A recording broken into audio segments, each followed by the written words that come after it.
Here is one of the most incredible Hashgacha Pratis, divine providence stories that you've ever heard in your life. I heard this story from a woman whose husband heard it directly from one of the soldiers that was there.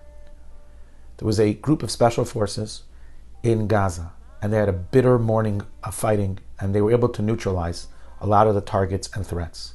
At some point, they took a break, and they sat down to eat a quick lunch.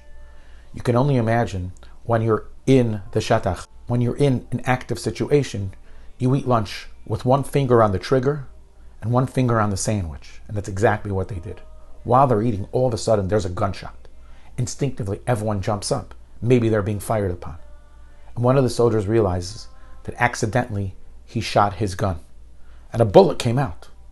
He looks around, thank God no one's injured. But as everyone was up, they decided to look to make sure that nothing or no one got hurt by that bullet. They walked a few hundred meters from where they were standing, and they saw an entrance to a tunnel. At the top of the entrance, halfway out of the tunnel, was a Hamas terrorist with an RPG aimed at their group, with a bullet directly between his eyes. That soldier's gun that fired, quote unquote, accidentally, that bullet hit him directly between the eyes, killed him, and saved the entire platoon. You know what they say? Every bullet has an address. In this situation, the Rabbi directly intervened. He, quote unquote, neutralized the threat. And they all lived to tell the story. And I know I'm going to get emails and messages. Do you know, is this story verified? Like I said, I heard it directly.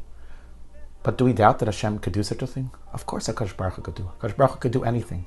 And it's time for us to be mechazik our emunah, to take inspiration from stories like this and try to see Hashem's hand in each of our lives.